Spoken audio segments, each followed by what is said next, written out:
Alhamdulillah wassalatu wassalamu ala Rasulillah alladzi la nabiyya ba'da. Mari kita awali perkuliahan kita pada siang hari ini dengan membaca suratul Fatihah bersama. A'udzu billahi minasyaitonir rajim. Bismillahirrahmanirrahim. Alhamdulillahirabbil alamin. Arrahmanir rahim. Maliki yaumiddin. Iyyaka na'budu wa iyyaka nasta'in. Ihdinas siratal mustaqim. Shiratal ladzina an'amta 'alaihim ghairil maghdubi 'alaihim waladdallin.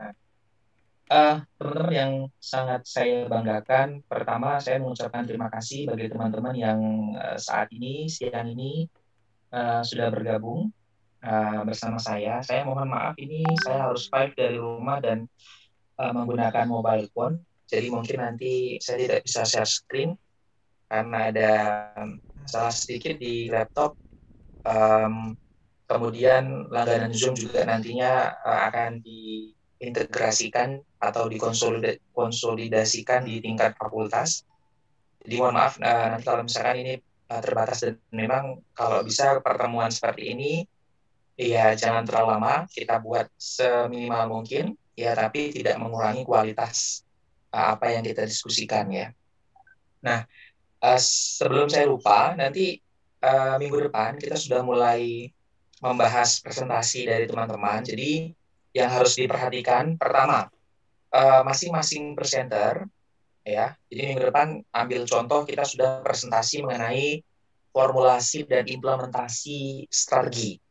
Nah, ini nanti teman-teman bisa lihat RPS, kemudian nanti dilihat kompilasi materi atau artikel ya yang sudah saya clipping itu ya, seperti buku itu nanti tolong dibaca, disesuaikan dengan RPS yang sudah saya desain. Nah, the most important thing that you have to do adalah materi presentasinya itu harus ditulis dalam bahasa Inggris. Ya, jadi tidak boleh ditranslasi ke bahasa Indonesia. Ini untuk menghindari ya human error. Termasuk saya juga, makanya di slide saya juga tidak menggunakan bahasa Indonesia, khawatir ketika ditranslate itu akan mengurangi artinya seperti itu. Jadi diniatkan saja teman-teman belajar untuk mempersiapkan TOEFL. Saya diniatkan juga belajar untuk persiapan S3 saya. Jadi kita sama-sama belajar, sama-sama saling mempersiapkan. Jadi mohon maaf nanti mulai slide presentasi minggu depan atau mungkin slide presentasi yang nanti akan didistribusikan oleh pemateri, oleh tim atau kelompok yang akan presentasi, semuanya harus berbahasa Inggris. Teman-teman tidak perlu, syukur-syukur teman-teman bisa menggunakan bahasa sendiri, atau syukur-syukur teman-teman hanya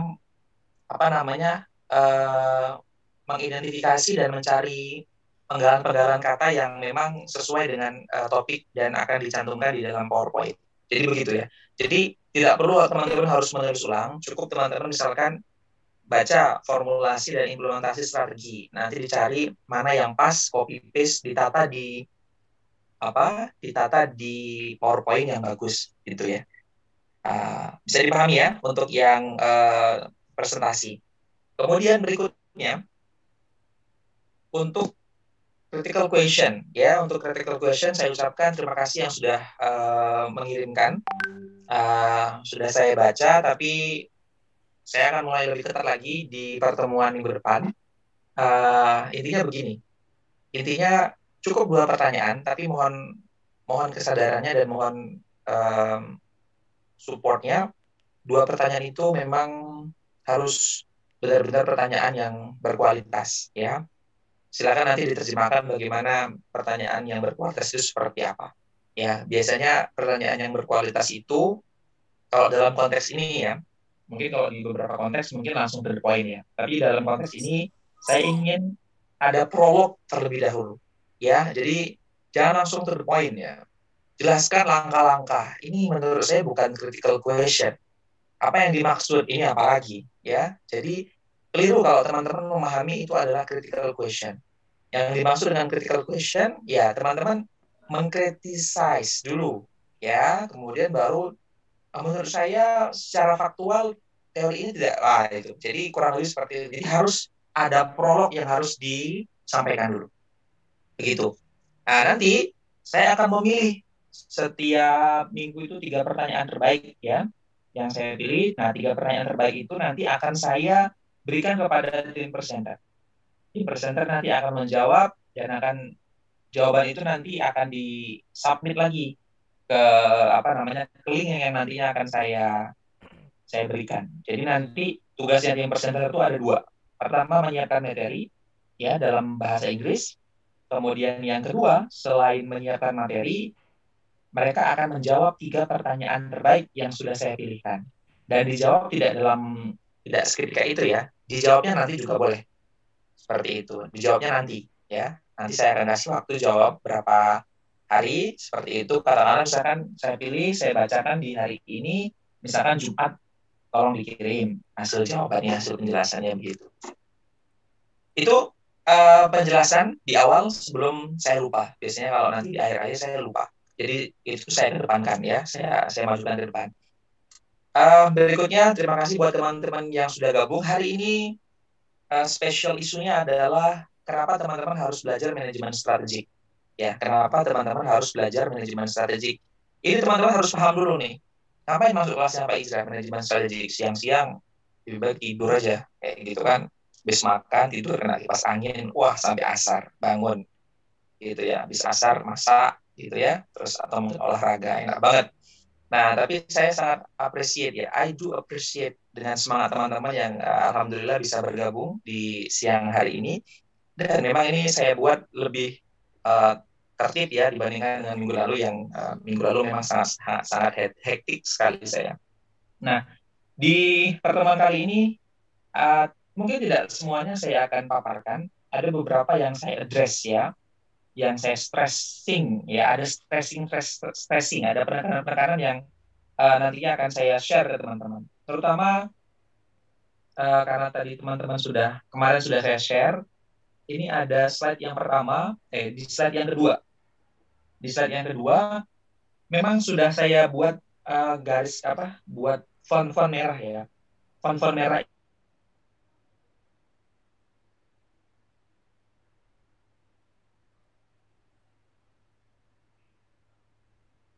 ini sebenarnya untuk membantu ngomong. Kemudian poinnya apa? Ya, dari sekian banyak paragraf teman-teman diminta untuk mengidentifikasi keywords, ya kata kunci. Jadi saya ingin mengajak, I invite you, mau mengundang teman-teman untuk dari sekarang belajar bagaimana menemukan ya, how to find and how to identify the keywords. Bagaimana menemukan, bagaimana mengidentifikasi kata kunci.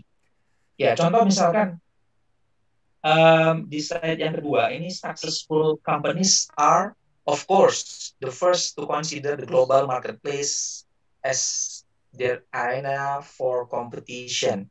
Nah, ini sudah jelas ya. Jadi atau mungkin saya kasih contoh lagi untuk mencari keyword di slide yang keempat. Ya, kenapa harus dipelajari ya? Why it must be studied. Nah, jadi kalau misalkan teman-teman, jadi tidak perlu menghafal semuanya, cukup teman-teman mengingat kata kunci. Karena kalau mengingat kata kunci, nanti teman-teman akan lebih mudah untuk mengembangkan itu. Contoh misalkan, kenapa harus dipelajari? Ya, kita langsung fokus ke 3 poin. 3 poin yang pertama, di poin yang pertama ada tulisan modern business environment. Ya, karena ada lingkungan bisnis yang modern, sehingga kita juga harus belajar apa itu manajemen strategik. Nah, yang kedua, kata kuncinya adalah sinergi. Ada sinergi, kemudian ada effective cooperation, dan ada interaction. Nah, kalau boleh saya membuat strata ya. Jadi manajemen strategik ini adalah the most powerful ya, yang paling powerful di manajemen ya tingkatannya. Karena begini, ketika teman-teman belajar manajemen strategik itu teman-teman tidak bisa tidak paham manajemen keuangan, tidak bisa tidak paham manajemen pemasaran, tidak bisa tidak paham manajemen sumber daya manusia. Karena yang didiskusikan di manajemen strategik ini adalah all manajemen level. Ya, dari mulai top manajemen level, kemudian level manajemen menengah, kemudian level manajemen bawah itu semuanya akan dibahas di manajemen strategik. Jadi ini yang akan kita bahas dan manajemen strategik ini dia lebih luas ya, lebih luas. Tidak, kalau keuangan ya fokusnya ke keuangan ya, kalau pemasaran fokusnya ke pemasaran. Tapi manajemen strategik ini bagaimana level-level atau tingkatan manajemen itu bisa saling bersinergi. Tujuannya apa Pak? Tadi tujuannya untuk apa? Untuk meningkatkan kerjasama yang efektif dan tentunya menjalin interaksi ya antar unit yang ada di dalam organisasi. Karena di setiap organisasi itu, apalagi kalau kita bicara mengenai organisasi yang besar, ini terdiri dari beberapa departemen ya. Jadi ada beberapa departemen, kemudian juga ada beberapa functional level, tadi ya manajemen keuangan, pemasaran, dan ini semuanya harus terintegrasi dengan baik. Bagaimana isi perusahaan itu ketika diturunkan dari top management level, medium management level, basic management level, ini semuanya harus sama ya, soundingnya harus similar, bottom up atau mungkin up and down seperti itu ya. Jadi harus sama. Maka dari itu inilah tugasnya teman-teman atau kenapa kita harus memahami manajemen strategi seperti itu. Di alasan yang ketiga, to prepare current as well as a future manager. Jadi saya mengumpamakan bahwa teman-teman ini adalah calon manajer masa depan yang memang harus dipersiapkan. Nah, makanya penting belajar manajemen strategi. Oke, kita langsung move ke business policy and business strategy. Nah, di slide ke-7, teman-teman bisa lihat, saya ingin mengeksplor apa bedanya kebijakan bisnis dengan strategi bisnis. Ya. Kebijakan bisnis itu kata kuncinya, ya, business policy is the set of rules. Ya. Jadi, kumpulan peraturan-peraturan yang didesain, yang disusun, yang dibuat by the organization to confront a recurring situation. Jadi untuk menghadapi situasi yang berulang-ulang, ya, that threatens the organization mission. Jadi yang dapat mengancam misi dari organisasi. Contohnya apa Pak? Nih ada 3 contoh. Mudah-mudahan teman-teman bisa memahami contoh itu dengan baik ya. Yang pertama, a company commitment to distribute a certain percentage of net earnings as a dividend to shareholders. Jadi ada kebijakan 50% dari total laba bersih ini akan didistribusikan kepada pemegang saham sebagai apa? Sebagai dividen. Ini kebijakan. Jadi kalau misalkan nanti teman-teman sebagai seorang pimpinan atau owner dari perusahaan, teman-teman kemudian buat kebijakan 20% laba bersih yang kita terima, mohon disedekahkan kepada yayasan panti asuhan amanah misalkan.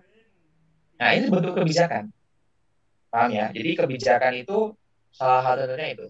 Yang kedua, company will not consider any cost reduction option if it means compromising quality. Ada juga bentuk kebijakan, pokoknya kebijakan untuk mengurangi biaya itu tidak bisa dikompromi atau tidak bisa ditolerir apabila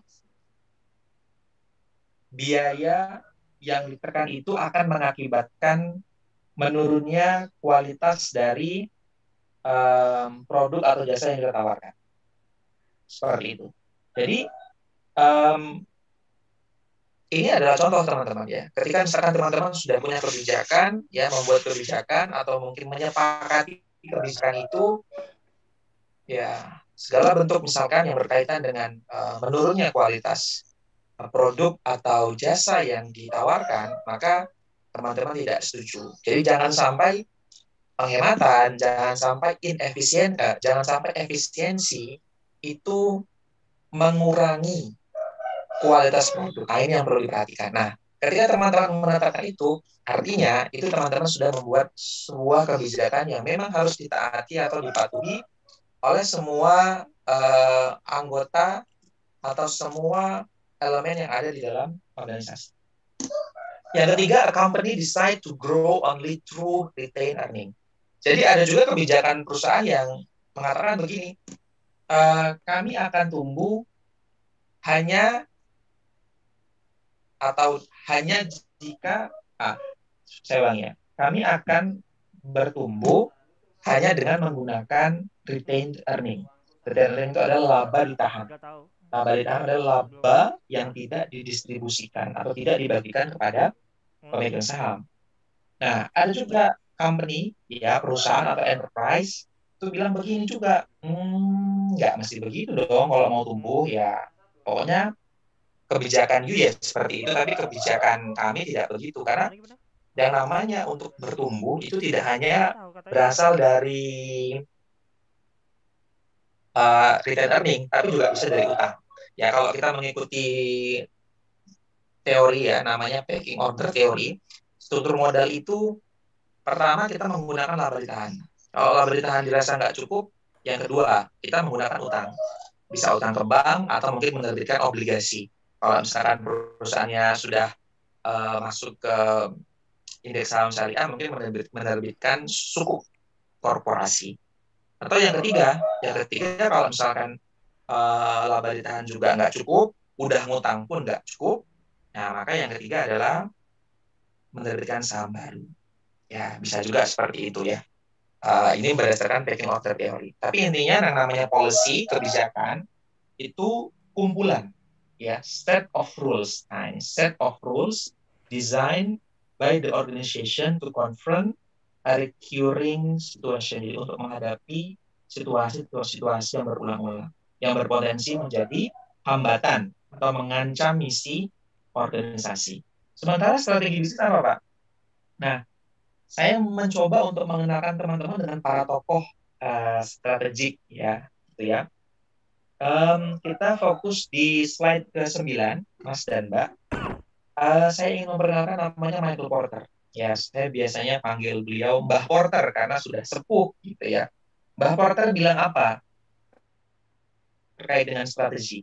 Strategi is about achieving competitive advantage through being different. Dari kalimat ini harusnya teman-teman sudah mendapatkan kata kunci.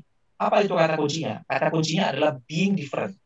Jadi Mbah Porter bilang strategi itu adalah meraih competitive advantage, meraih keunggulan bersaing dengan cara being different.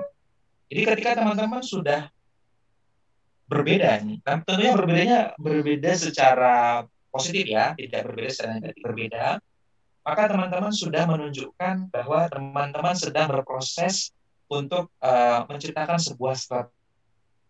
Ya, contoh misalkan ada apa namanya, ada usaha, kemudian usahanya mungkin masih dijalankan secara manual, belum digital. Kemudian teman-teman hadir dengan konsep yang lebih fresh, ditambah kekinian dengan menambah beberapa layanan yang bisa diakses dengan mudah, cepat, akurat dengan berbasis Android misalnya seperti itu. Nah, ketika teman-teman sudah melakukan itu, ini sebenarnya teman-teman secara substansi, ya teman-teman sudah melakukan yang namanya strategi. Nah, lanjut dari being different, Mbah Porter bilang begini lagi, delivering a unique value added to the customer. Jadi menyampaikan atau memberikan nilai tambah yang unik kepada siapa? Kepada konsumen kita. Jadi konsumen itu memang harus diberikan, harus ditawarkan sesuatu atau nilai tambah yang unik. Baik itu dia yang sudah sadar ataupun yang belum sadar. Aku belum butuh, juga bisa dikasih tahu kalau ternyata ini butuh. Atau memang dikasih tahu sesuai dengan kebutuhan dia.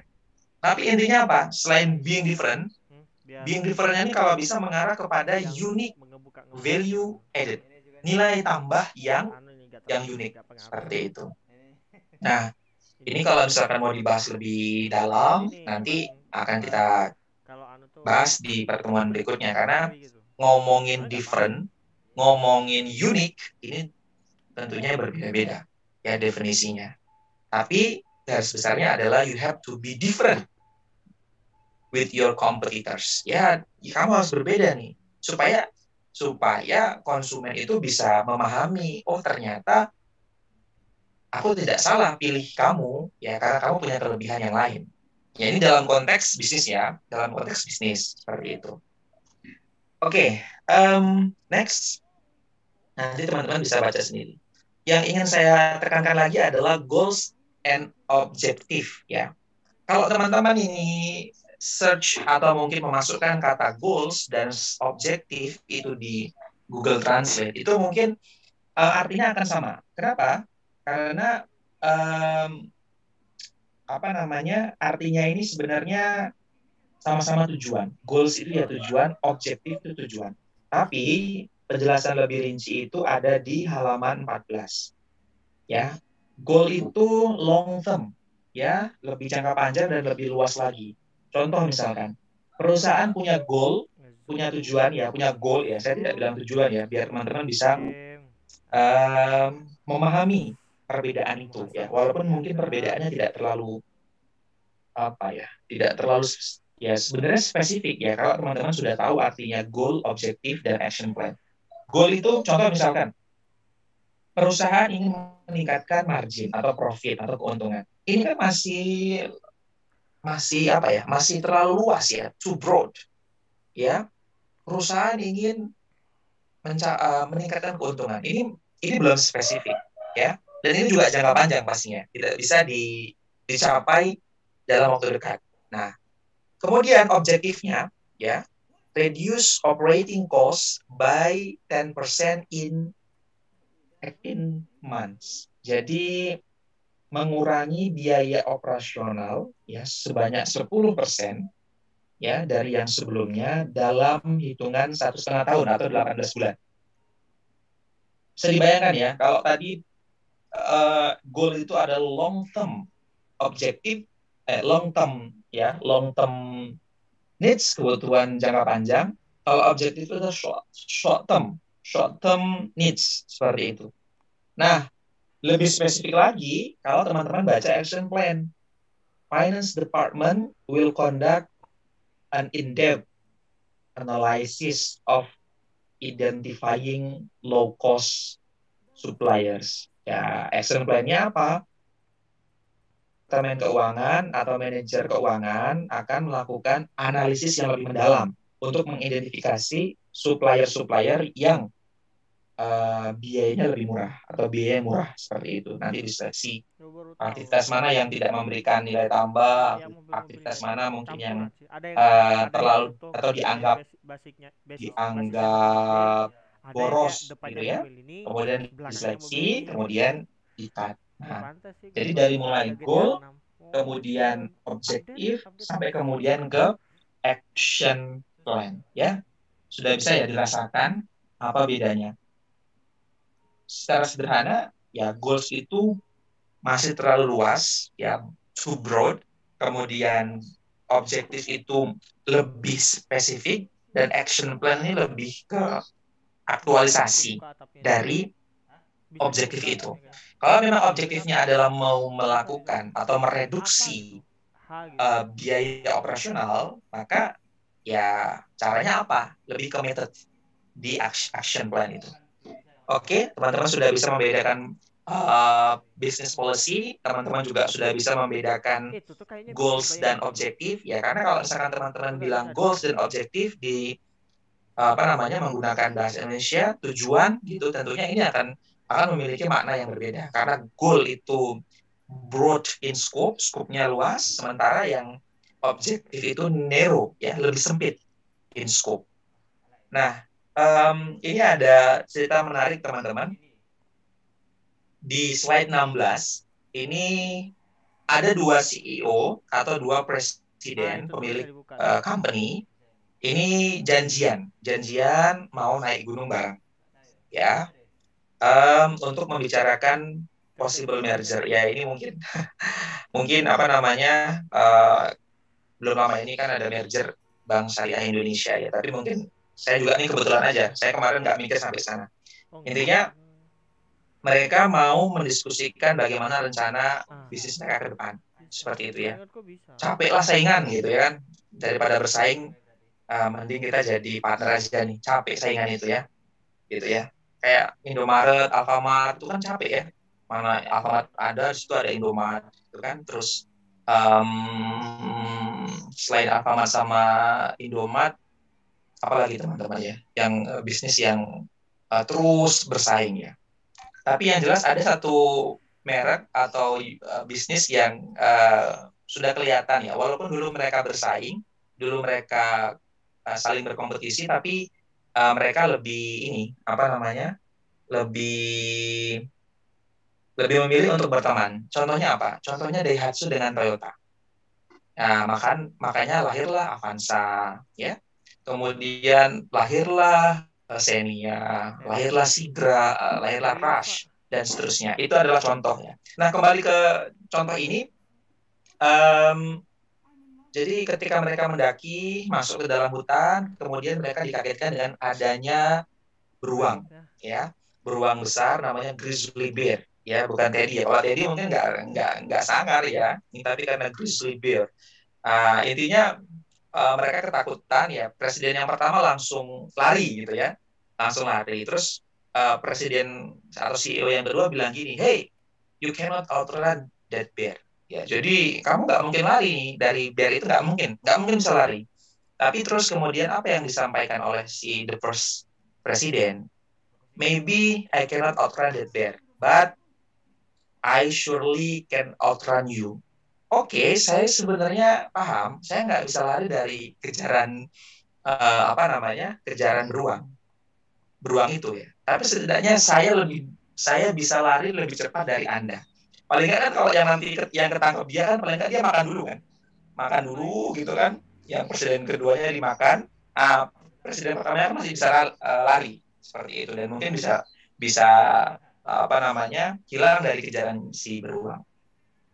Main message-nya apa? Main message-nya era globalisasi, era digitalisasi, itu nggak akan mungkin eh, kita sebagai pengusaha saat ini itu tidak akan mungkin bisa lari dari era itu. Tapi yang bisa kita lakukan adalah lari lebih cepat dari para pesaing kita. Seperti itu. Agar kita tidak tertelan ombak ini pakai atau apa ini? digulung oleh ombak Pakai era globalisasi. Ya, sudah Amazon banyak Mas atau Mbak kejadian. Apple Watch Ya, pakai ini contoh juga. misalkan raksasa taksi Nah, Bluebird. Siapa yang nggak tahu raksasa taksi Bluebird? Ya, gitu ya Teh Imas. Siapa yang nggak tahu Bluebird ya? Kalau kita mau kemana itu pasti maunya Bluebird karena sudah pasti aman, kredibel, akuntabel ya. Tapi dengan kehadiran Bang Gojek, wah mereka mau nggak mau juga harus transformasi ya. Makanya ini penting ya, ini penting. Dan contoh ini, cerita ini sangat relevan ya di era era saat ini, era digital yang semuanya memang mengedepankan revolusi industri 4.0, Internet of Things. Nah, ini sangat sangat dibutuhkan. Kita nggak mungkin lari dari kenyataan, tapi kita paling tidak bisa lari lebih cepat dari para pesaing kita. Itu quote of the day, kalau mau dijadikan sebagai quote. Terakhir, ini, di slide 19. Sebenarnya, apa sih Pak elemen-elemen yang akan kita pelajari di strategic management atau manajemen strategi? Sebenarnya nggak susah dan gampang banget mengingatnya. Eh, Sebentar ya, saya ada telepon dari Pak Koyum sebentar.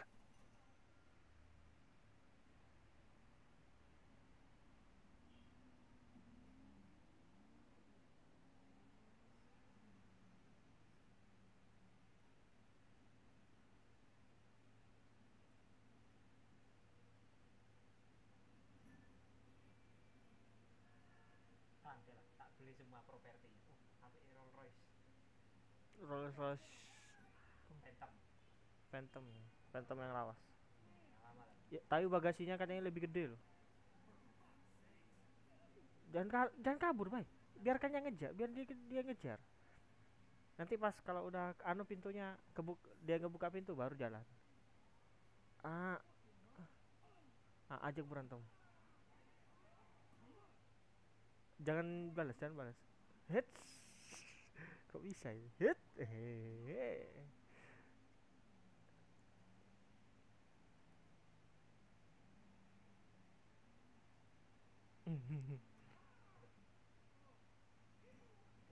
Wes, duitnya. Sekali mukul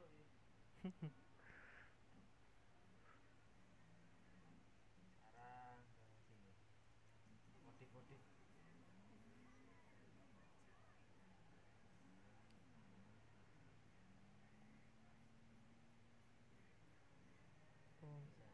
Bim, lampu tinggi.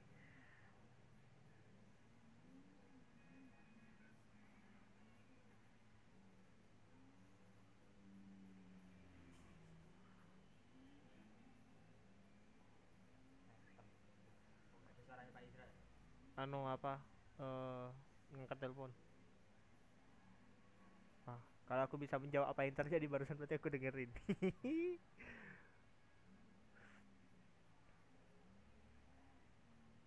Oh iya biasanya kalau setting-setting anu di sini.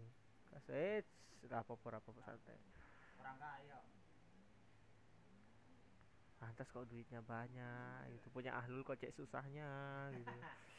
Ambil duit. full sini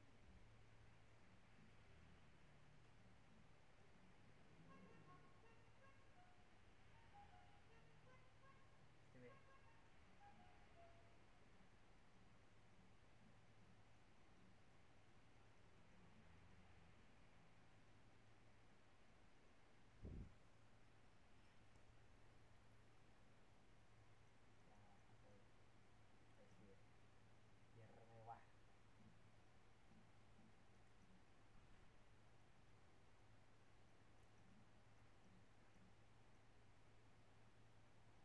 biar kayak mobilnya Atta Halilintar.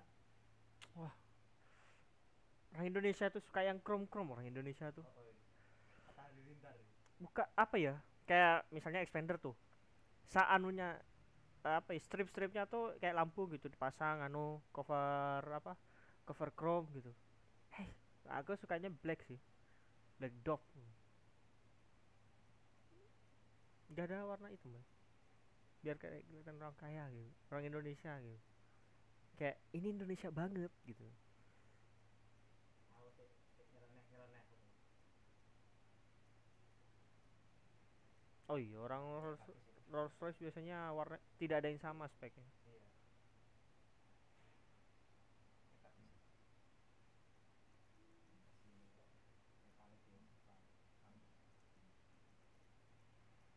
mekanik ya AC dikit ya cuman Kompetisi.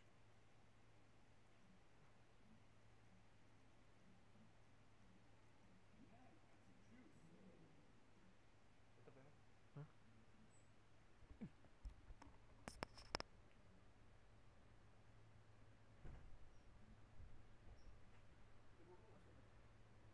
Ibumu masuk.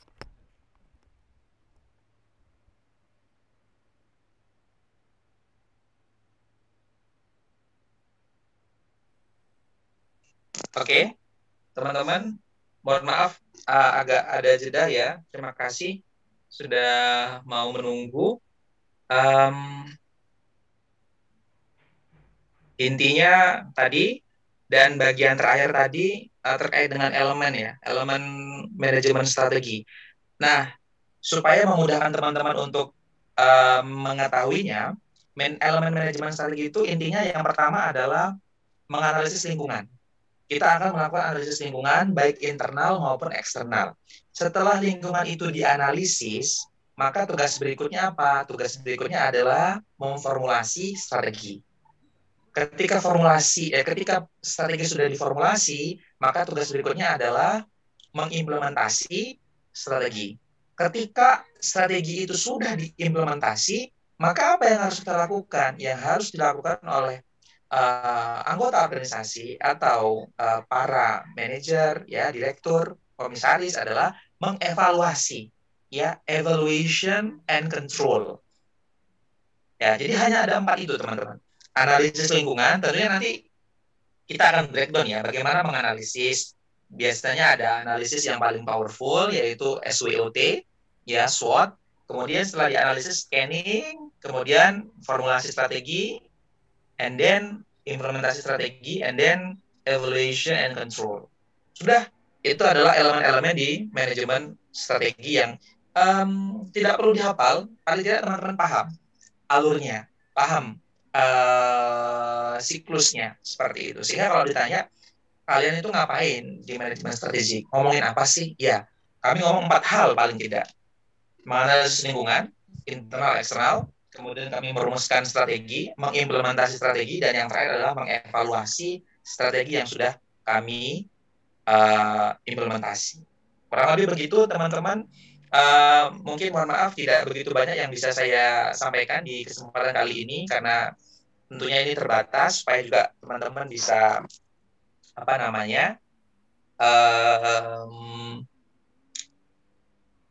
langsung mendapatkan poin-poin yang memang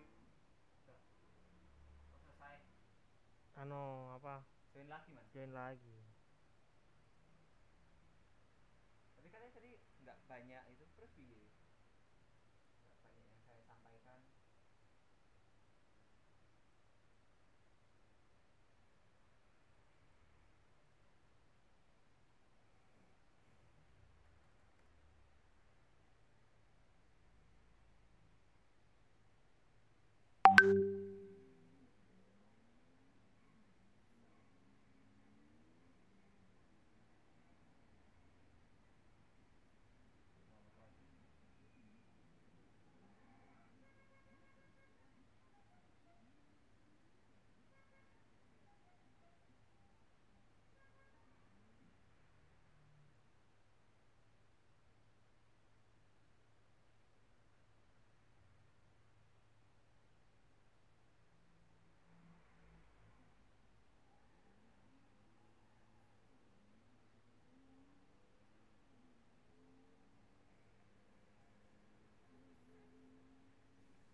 Nggak bisa ditambahin ini gitu loh.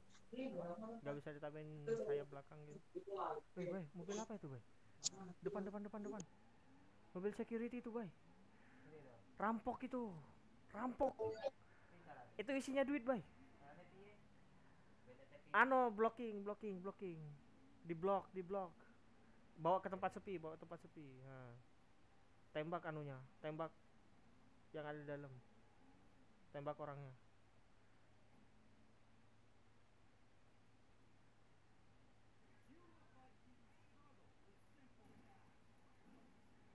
Tembak.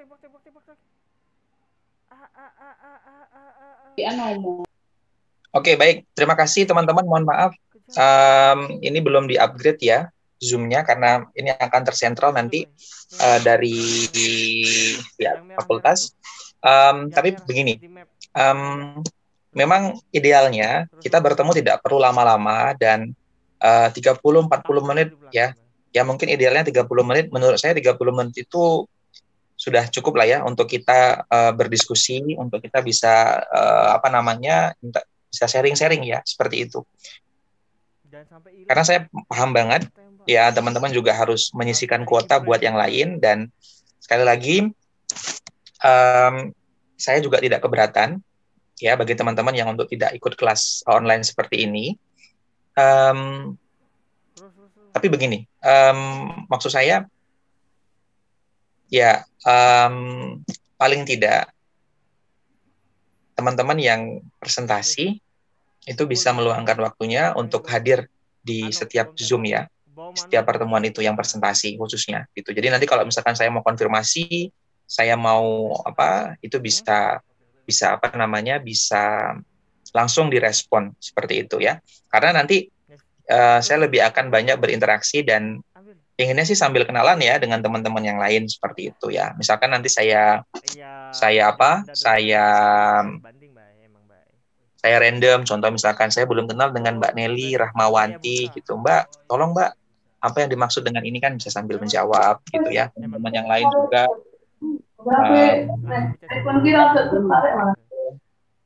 Ya.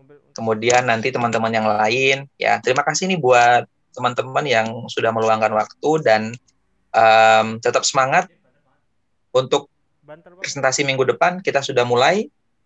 Silakan teman-teman yang bertugas atau mungkin yang belum bertugas pun juga sudah mulai mencicil ya, seperti itu. Mungkin gitu aja teman-teman. Sekali lagi terima kasih, selamat beraktivitas dan selamat istirahat.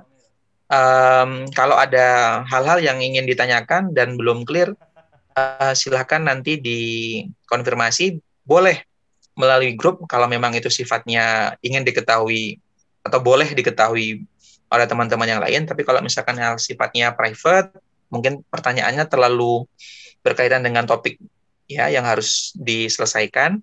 Mungkin contoh-contoh apa Pak yang mungkin bisa dibantu untuk membuat slide itu agar teman-teman yang lain juga bisa lebih memahami.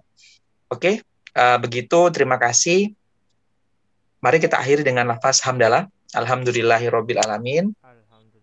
Semoga bermanfaat dan tentunya presentasi pertama dari saya ini mudah-mudahan memotivasi bahwa banyak hal yang bisa kita diskusikan di manajemen strategik dan ini kita belum masuk ke contoh-contoh aplikatif. Saya yakin nanti setiap minggu kalau teman-teman hadir, insya Allah saya akan memberikan tambahan wawasan yang mungkin teman-teman belum tahu sehingga masuk atau kuliah manajemen strategik itu akan menjadi lebih indah gitu ya, atau mungkin lebih senang gitu ya. Kalau teman-teman mendapatkan sesuatu yang iya ya, tadinya belum tahu kemudian tahu, itu akan meningkatkan semangat teman-teman untuk ikut kuliah seperti itu.